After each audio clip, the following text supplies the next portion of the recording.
Oh. The straw, combined with twigs from the recent storms, blocked the grills of the street drains. Right, that's two of them opened up. You can see that water going down now. Yeah, it's going down that drain over there now as well. Yeah.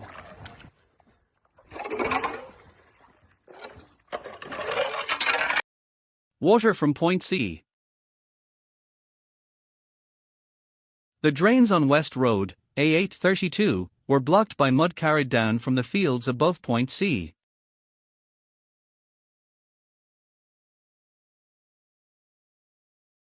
The Grey Street cabinet was about 30% submerged. The base of the Green Telecoms cabinet is close to their high water mark. The phone is not quite level, but you can still see the relative elevations of the street cabinets.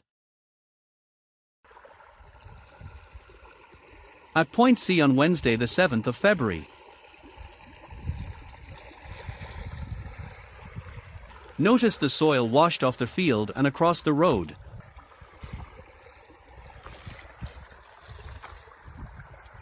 Jesus.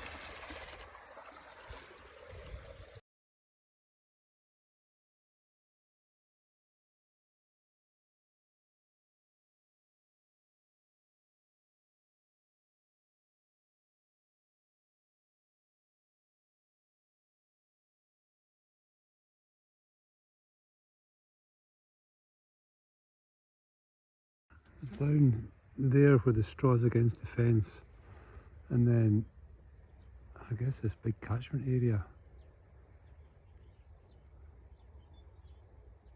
Right, so I think it was blocked up there, and then the water overflowed, and then you can see all these twigs pointing in this direction.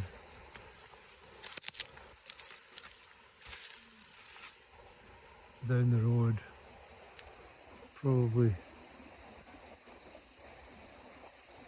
maybe through the gate or just straight down that road, but it wasn't coming down the road on the day, it was coming across the field and down in the road closer to the distillery.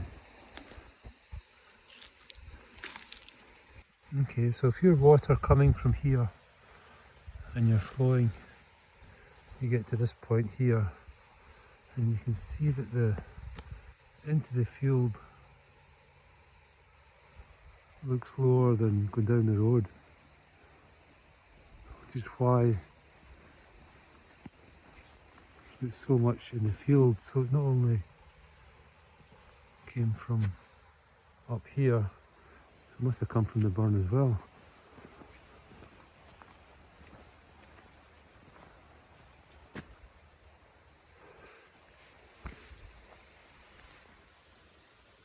It appears a tree and boulder caused the burn to overflow at Point E. The water flowed across the road towards Point D, into the already saturated field. This added to the water collecting from the fields above Point D. As the water slowed at B, soil settled out, blocking drains. Further downhill at A, drains were blocked by straw and twigs from the recent storm. See the link for SEPR flood management plans. Flood management plans for Muir of Ord are available at the link shown. Highland Council flooding web page shows watercourse inspection and maintenance plans.